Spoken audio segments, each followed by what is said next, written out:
creating an impact on the society, how they are creating an impact on Gen Z, how they are creating impact on the people, like what are the various parameters through which people are investing their money, people are using fin technologies, and how exactly that opportunity is creating way forward for new startups to enter, and what are going to be the different opportunities in future. We had discussed that as well. So today we are going to be primarily looking upon fintech growth. We will see how exactly is fintech growing in India. Though we had also covered a little bit of it in the previous lecture, we had gone through some statistics to understand what is the vision for 2025 in India related to fintech growth. And we will also cover a little second part on that. And then we will also be looking after the challenges that a lot of fintechs are facing in India. And last but not the least, we will also discuss, we will see a small case video on the Paytm issue that has been happening in the country, that why Paytm services will be not working, and what is the reason, what has exactly happened. So there is a small case study that in the end we will be covering today.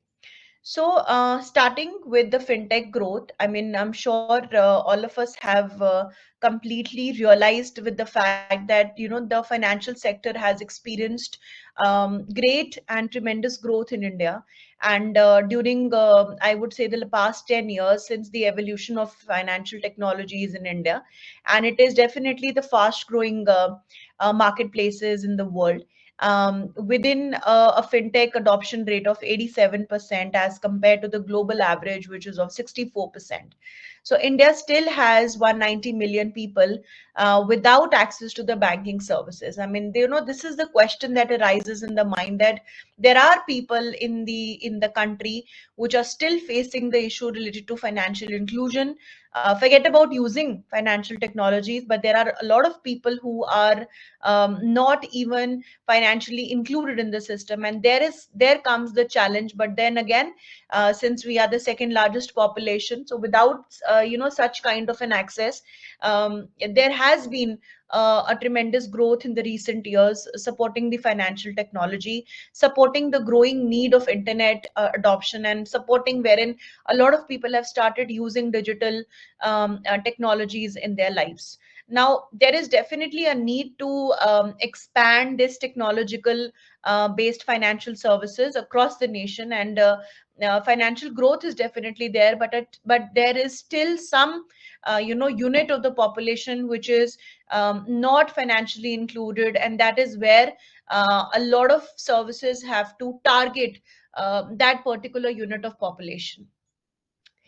Having said that, there have been certain initiatives taken by the government related to uplifting and uh, upscaling the financial technology, and definitely for the growth of the fintech, this particular one scheme, which is Jan Dhan Yojana, I'm sure all of you are aware of that, but we will still continue to understand that this particular initiative, this particular initiative by the government of India has definitely helped a lot of people getting financially included in the system.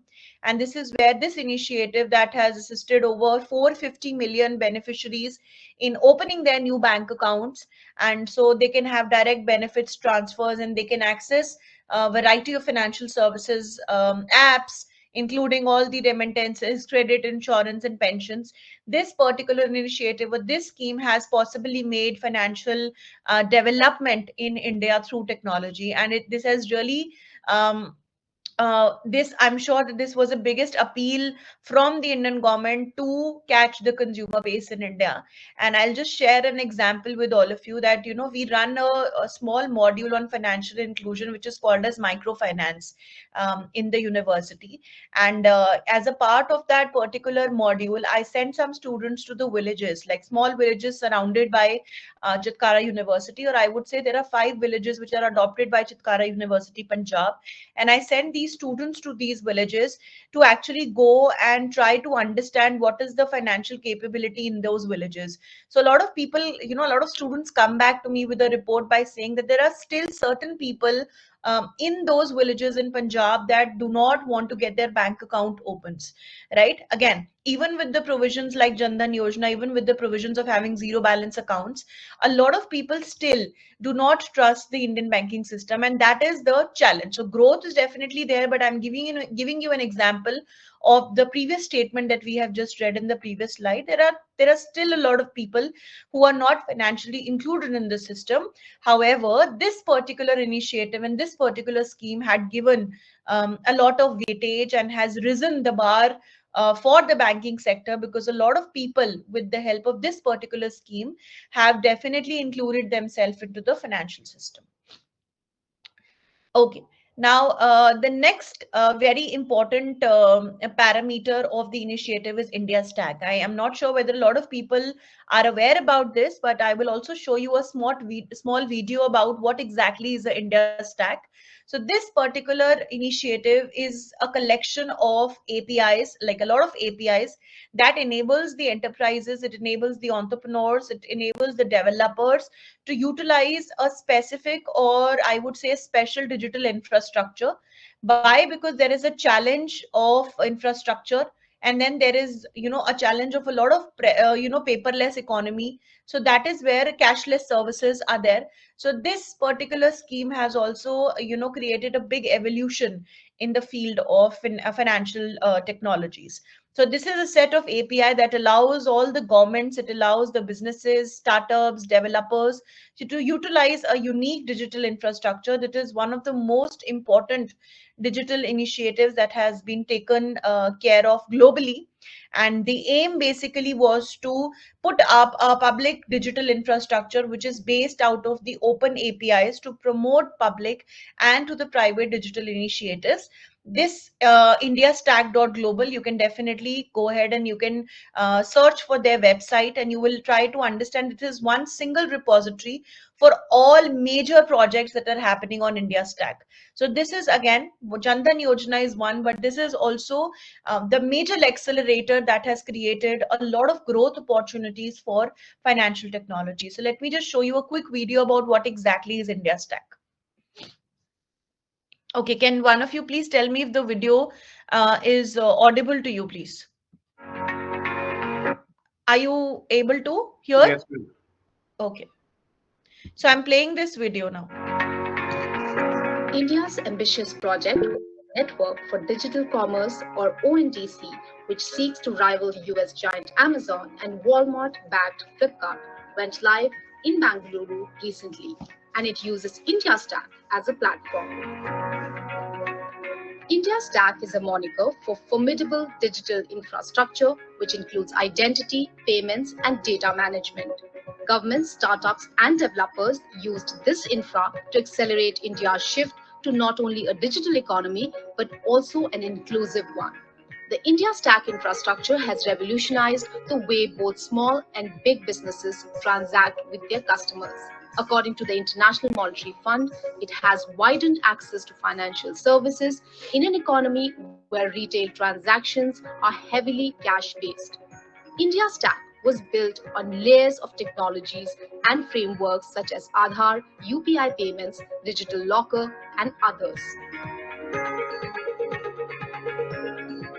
The foundation of India Stack is Aadhaar, which helped the government create a biometric database, and its linkage to bank accounts accelerated the financial inclusion and improved service delivery.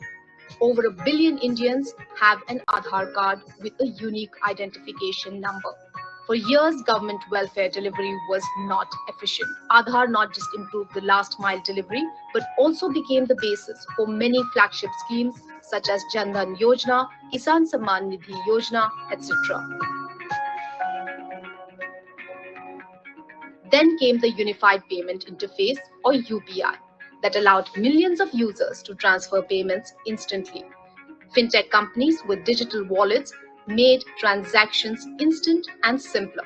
Currently, UPI monthly transaction volumes are over 5 billion. The third layer in the India Stack project is the introduction of DigiLocker, which allows verification of digital documents without physical presence. People can upload their key documents such as Aadhaar, PAN card, driving license, etc., in the DigiLocker and use them for verification as and when required.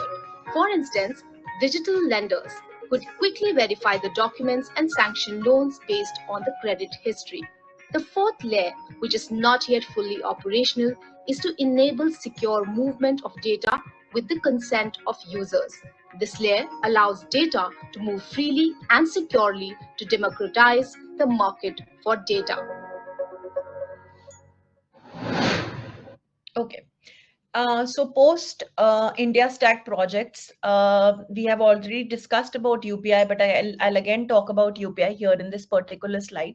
So definitely India Stack comprises of Aadhaar, which was particularly the very basic initiative that was started to have created a particular identity for an individual, for the citizen of India, which is linked to a lot of bank accounts, which is linked to our services that we are taking, financial services. So it became very easy for any particular citizen to create any kind of a transaction or to move onto any transaction. So that was one particular layer that had started. The second, of course, is UPI. I think we all understand the development of the unified payment interfaces, how they have completely improved the mobile app based. And then the third, which was DigiLocker. And then DigiLocker is something that wherein a lot of individuals these days are not carrying any paper, to their particular travel aspects or to a particular documentation work, because India has become a kind of a paperless economy, wherein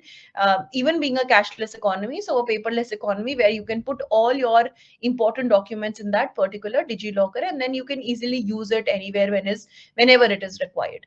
So UPI, definitely the National Payments Corporation of India developed a unified payment interface that has actually improved a lot of mobile based payment systems to transfer the money between the bank accounts in 2016. And definitely UPI has been a great driving force behind the fintech revolution of India. More than 338 banks are registered with UPI, and in July 2022 there has been the majority of transactions and majority of amount that was transacted in these particular years or previous years was in 2022, wherein there were more than 6.28 billion transactions totaling up to 10.62 lakh crores that have happened in our country. Next, of course, is the digital rupee, which has created, again, a big impact in the country, wherein India launched its central bank digital currency that is called as CBDC, or we also called as e-rupee or digital rupee. And it is an electronic version of cash, and it will primarily be accelerating the growth of the fintech market in India. And when we have to talk about the growth of financial aspects in India, we talk about financial literacy as a concept, and then that is why the RBI has set up National Center for Financial Education, and it plans to expand the reaches of this particular center to accelerate financial literacy to every block. Right now, these are the steps that aim to promote financial education across India for all the sections of the population, and this is where this major development related to financial literacy can be taken care by these particular centers that have been developed in India. The next here is the RBI Payment Vision 2025. Now, by 2025, the Reserve Bank of India, it hopes to achieve a number of goals, including, the increase in the volume of digital payments, which is primarily happening as well. But there has to be, an increase in the number of customers, which means there has to be increase in the registered customers which are using mobile based transactions, and approximately a 150% of increase is required in this particular segment. And wherein when we say this, we mean that 25 million person infrastructure for card acceptance should be there. I mean, there now, when we talk about certain parameters, the only biggest question, while I'm discussing this even in a live class, that comes in my mind and overall is the topic related to including the people. So financial inclusion is the biggest challenge, and when we have to talk about growth for this particular vision, again, financial literacy, I've written this particular paragraph again here, is the reason is that the awareness has to reach to the blocks where it hasn't reached. So when we have to talk about rural segment of the rural India, or certain blocks in the rural sectors of India, these people are still not ready to accept the digital transaction. They are not ready to accept the fact that the Indian banks are going to be giving them certain benefits. So there is a trust issue which has to be developed, and for that, definitely these national centers for financial education has to create campaigns. They have to create certain parameters, awareness programs, capacity development programs, skill building development programs, so that these people can actually go ahead and understand the usage of mobile based apps. So this is the when definitely we talk about growth that is happening in the fintech sector, but there's still certain blocks in the country which are not ready to accept this payment, so this has to be eliminated. Okay.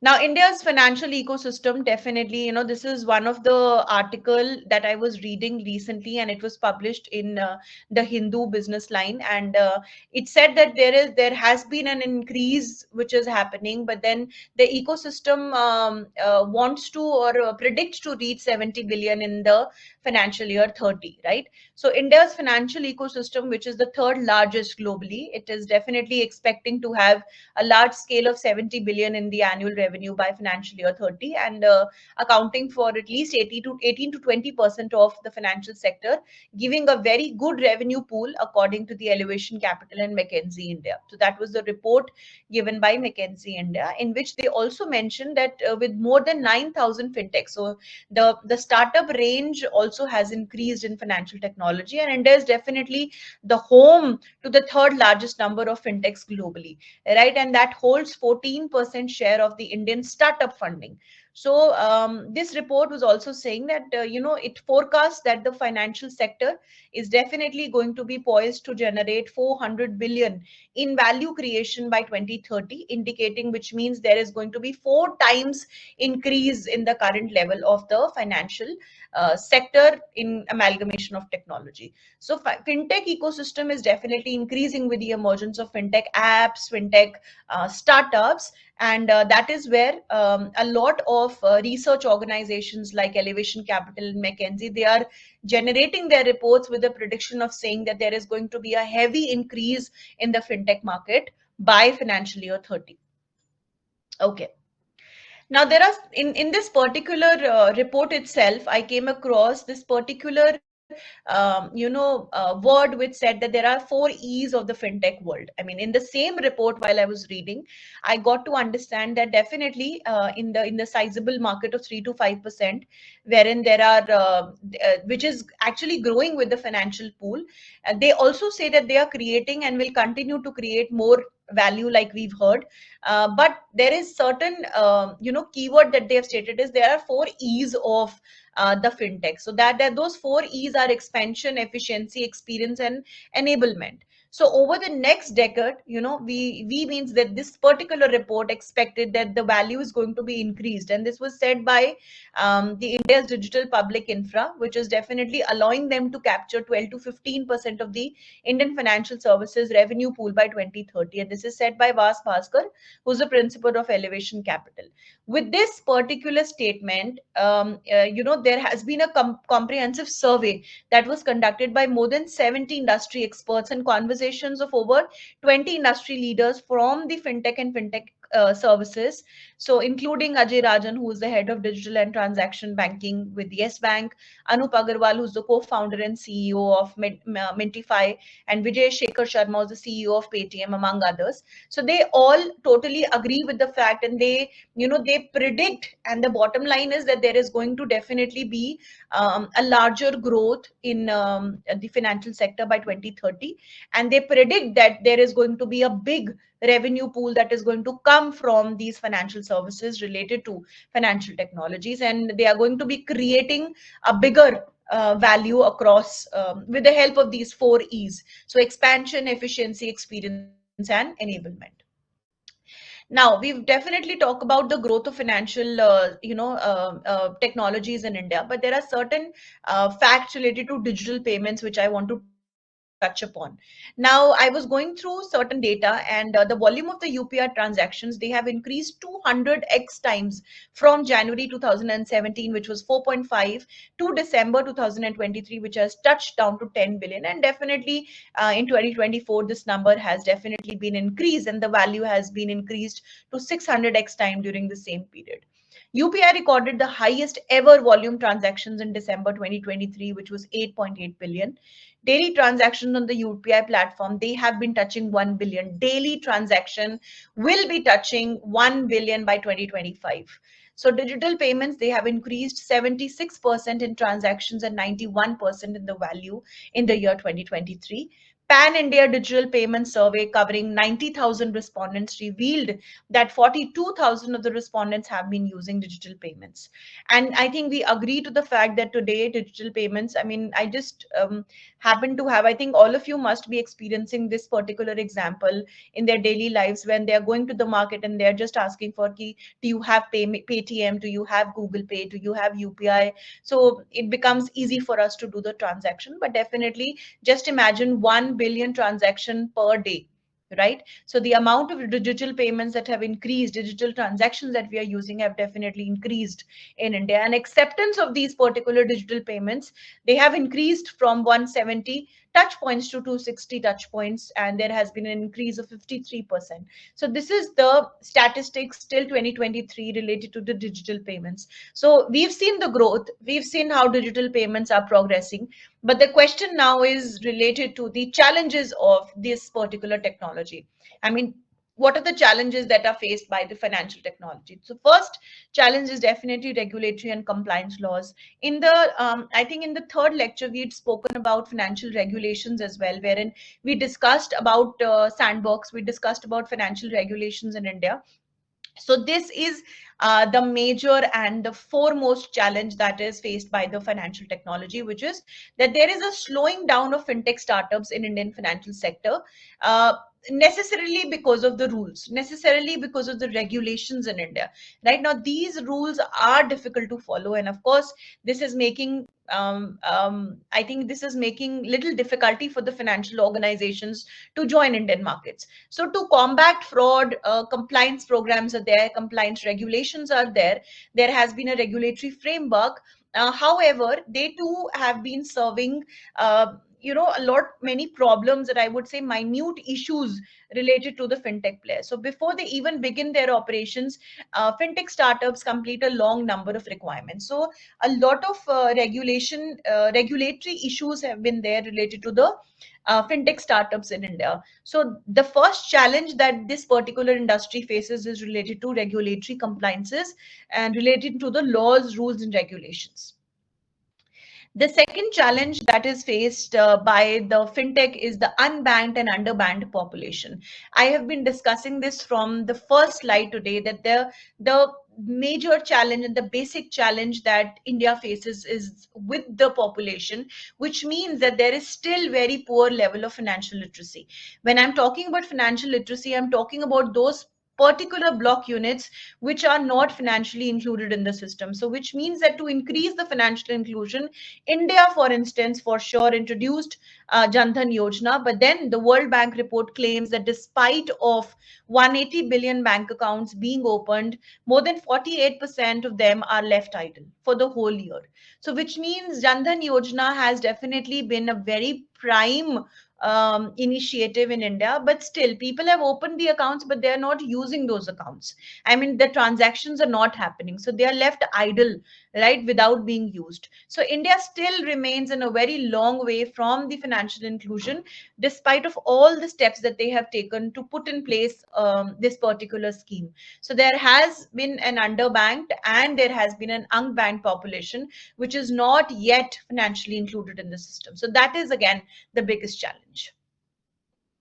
The next is data standardization. I mean, definitely fintechs, they rely a lot upon multiple data sources, like so including the social media platforms and mobile networks. So they are, creating all the customer information such as spending habits, shopping preferences, So the challenges arise when they have to deal with this particular data. I mean, when they have to combat this data standardization, right? So this is the one of the challenges for fintechs, as early fintech views the data and information separately. So normalizing the data across their clients becomes very important. So this is where the higher volumes of data, there is a challenge of making the data talk in a manner that it is becoming meaningful, beyond the analytics that they are giving, beyond all the parameters that they are considering. So fintech faces the challenges of determining how much data is necessary for the process. So data standardization is the biggest issue, apart from creating the data or using the data from various channels. So the major challenges too is when the major challenge arises when they are dealing with the data which actually lack a lot of standardization. So data standardization is a again a major challenge in financial technologies.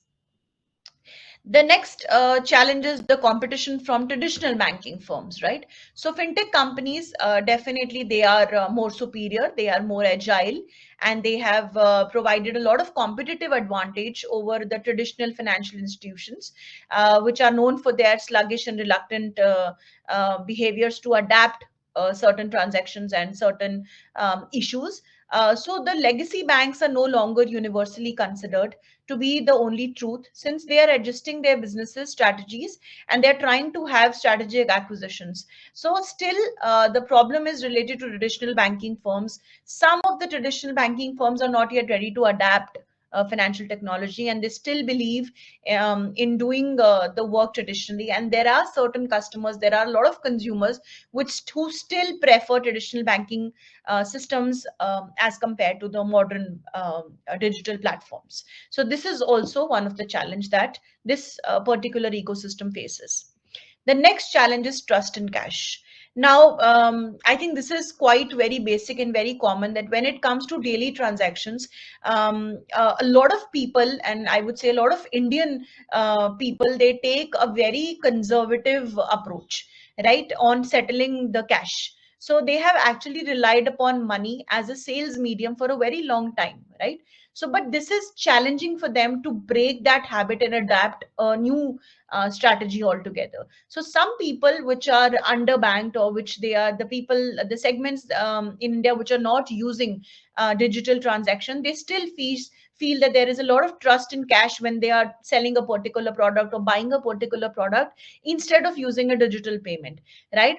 And on the contrary, the challenge is related to the online frauds that are happening across the country, right? So due to the lack of financial literacy, due to the lack of technology awareness, so many Indians, they are unable to recognize the value of fintechs through their traditional ways of buying a particular product. So a lot of people still consider cash to be the medium for their purchase instead of the online transactions, and specifically to the people who are unbanked, specifically for the people who don't use smartphones, or who are the people who are not using mobile based apps. So that is a challenge. And of course, like I said, similarly, the challenge is related to the online frauds that have been increasing in the world. I mean, there are certain population units which are, elderly, and which are not capable of understanding the technology that better than, I think, Gen Z or the people who are into the technological sector. So this is again a challenge wherein they still feel that there is a trust in cash and they do not want to go ahead, using these particular mobile applications. Okay. The next is cyber threat. So when we have to talk about online transactions, the first thing that hit in the mind is the cyber threat. So no doubt, fintech businesses or fintech startups, they are using the customers or consumers. Information, and they are trying to create a lot of confidentiality here, but still all online transactions, they are experiencing a very big financial loss or significant financial losses due to cybersecurity concerns. So these are completely unjustified for the customers. The same technology that makes life more convenient, again, it is becoming a threat to a lot of people through a lot of internet accounts. So this flow has to be balanced by the fintechs, and they must strengthen the defense mechanisms, the risk mitigations to avoid any threats that are happening by the hackers. So digital access financial information is the common way now, but also the fintechs need to analyze the likelihood of cyber threats and the likelihood of the breaches that can happen with the adoption of financial technologies. So this is again a challenge. Certain management challenges that are faced by fintech. First is the informal banking system. So India has, I think, one of the biggest and the largest unbanked population, like I've just spoken to you. So new programs should be there to educate the people to switch from the informal to the formal banking system. So India is actually trying to remedize this, but the population is very big, and this has to be worked upon. So the entire management has to understand that the economy has to understand the concept of formal banking now. They have to shift their ways from traditional to the modern banking segments. The second is data privacy and security. So technology definitely has made our life very easy, but it has also made the data very open and hackable. So technological improvements, they have definitely produced a lot of cyber hazards, a lot of cyber threats to the people. So the sensitive information needs to be securitized. It has to be created in a way that it is not creating problems for the people. So financial technologies startups, basically the fintech startups, need to actually adopt very stringent and very strict rules and regulations. They have to understand that there is a very much need for an extra responsibility of creating certain parameters wherein the hackers are not able to steal the data, or there are less amount of threats that are happening. Now I'm going to show you a video related to the challenges of fintech. So we have discussed a lot of challenges, but I'm going to sum up this particular segment again with the help of a video. So I'm playing the video for all of you.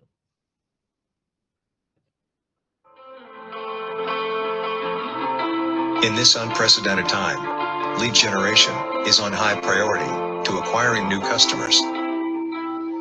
Replacing traditional methods to improve financial services requires strategic planning, technological advancement, and original content marketing ideas to survive in the digital age. Getting acquainted with various social media platforms and understanding your target audience will help you reach wider. To maintain a healthy lead pipeline, they need to be where their audience is. Find the best social media platform for your industry.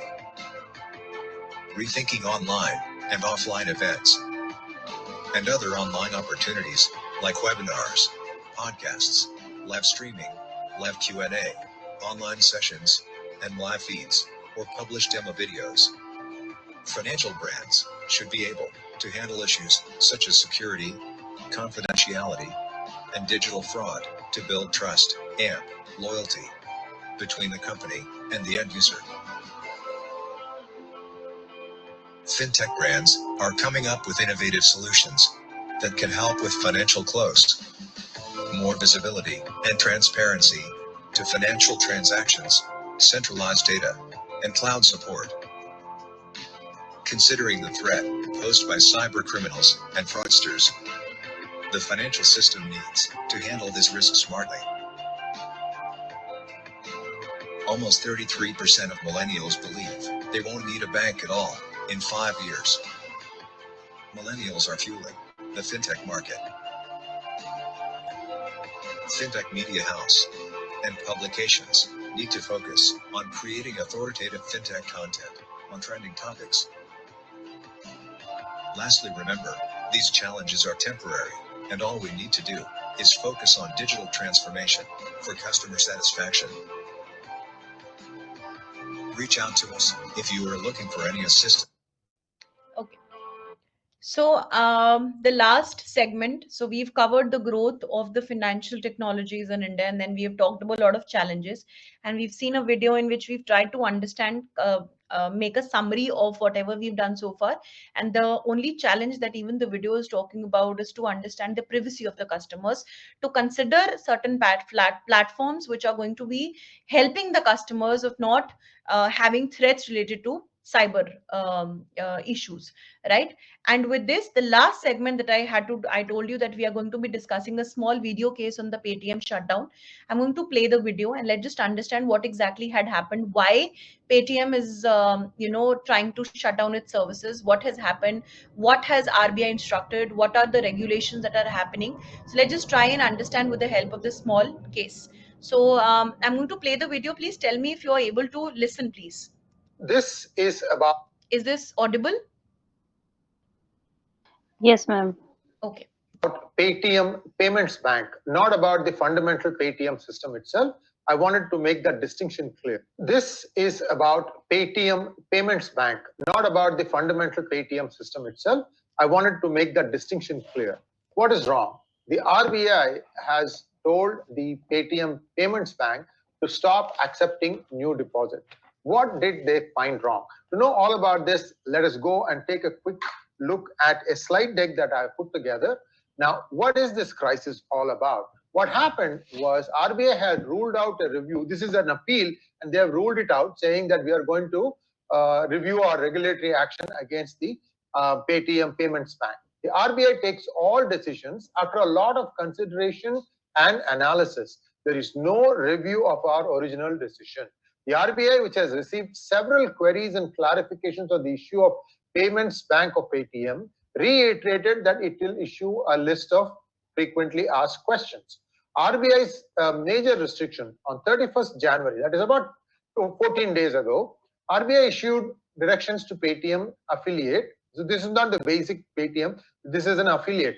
Why do you have these payment banks and things like that? So this is a natural progression for a company like Paytm.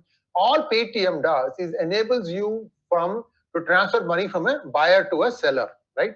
So, but Paytm needs to go up the food chain. So what they normally do is to the seller as well as to the buyer, they might say, well, if you want a quick loan, we are here to give you. Here is our banking arm, and this is the banking arm, Paytm Payments Bank, and that in turn can loan you money at a very small interest rate. Whether I don't know what the interest rate that they charge are, but this is a natural vertical for Paytm to expand its business. There's nothing wrong in that. What is wrong? You're about to see. The ruling said that you have to stop accepting deposits or top-ups. Top-ups means adding more money in any customer accounts, wallets, FASTags, and other instruments after the 29th of February. That is 2 weeks from now. After that, this bank is closed, done.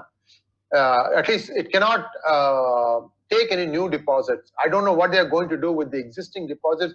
There will be some sort of an action on that one also. Clearly, there's malfeasance detected. What exactly did go wrong? While underscoring the RBI's support to the fintech sector, the RBI governor stressed that customer interest and financial stability are of prime importance. So there is a Chinese angle to all this, guys. I'm going to get to that in just a moment. But before that, may I ask you all, may I request you all to please like this video. And if you haven't already subscribed to our channel, do subscribe to our channel. RBI takes action against regulated entities only after comprehensive assessment. There is hardly any room for review. The word review has been used is not appropriate. Our priority is that customers should not face any inconvenience. See here, for a change, RBI is being proactive. So this is something that we need to appreciate it. And why did they find something wrong with this bank? RBI reportedly found major irregularities in KYC, that is, know your customer or know your client, which exposed the customers, depositors, and wallet holders to serious risks.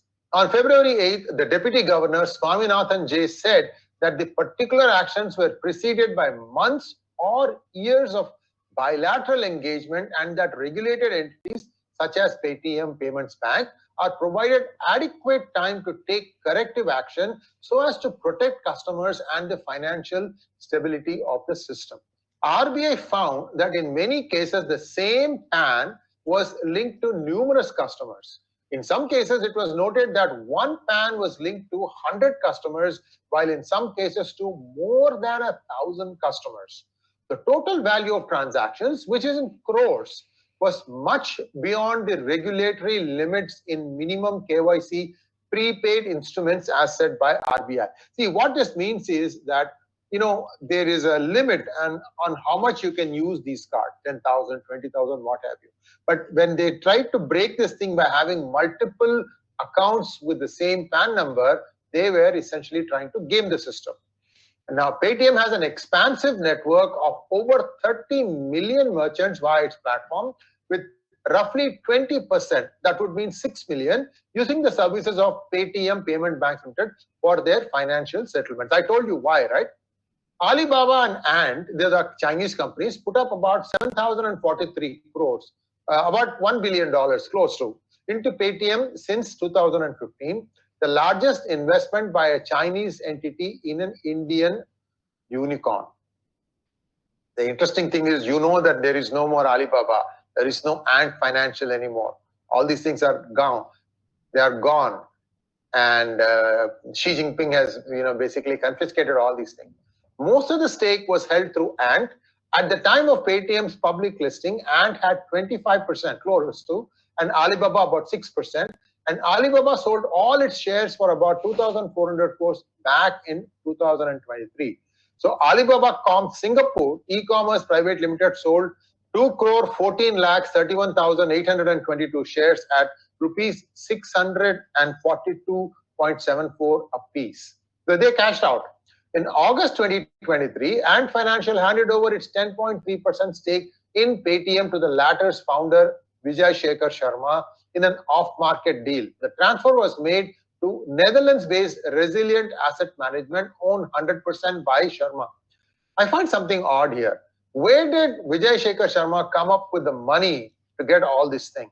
And the fact that it is being parked in a Netherlands-based company means it is basically trying to make use of tax shells, and maybe it's funny money. I don't know. There's I'm sure the money laundering, the ED is taking a look at that. Vijay Sharma is the founder, chairman, and managing director of 197 Communications. According to sources, government is examining FDI from China in Paytm Payment Services, the payment aggregator subsidiary of 197 Communications. Clearly, money has come in from China. It's also possible that some money of India's own politicians also came in here. This is my surmise. I could be wrong, of course. But clearly, there has been some hanky-panky. And now RBI has said that you can no longer take any new customers. As to what is going to happen for the existing customers, you have to wait and see how these things play out. Please like, share, and subscribe. Okay. So, related to the case of Paytm shutdown, we totally understand. I mean, this is one of the review that was I was looking and I thought I'll show you guys also. But recently, like we all know, that there is definitely, RBI has issued a certain mandate for the closure of the Paytm bank accounts, and related to the Paytm business, only related to the banking services that they were giving, because they cited that there was complete non-compliance, and there was the ongoing set of supervisory concerns by the bank, like he has explained.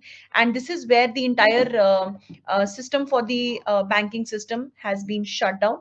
There was reported that there were certain accounts that were I mean, not certain, hundred of the accounts that were in the Paytm bank payment services, they were established without the adequate identification. I mean, there were concerns related to the KYC, and definitely a lot of money laundering activities have been pertaining to it. So this is why the latest case of Paytm shutdown is over the news these days, and the last date that has been declared is in the first, I think, in the second week of March. So post which the new client services will be shut down. So this is the small case study on the Paytm shutdown that I thought that I will discuss with you. And so with this, thank you, and we will catch up in the next class. We will try to understand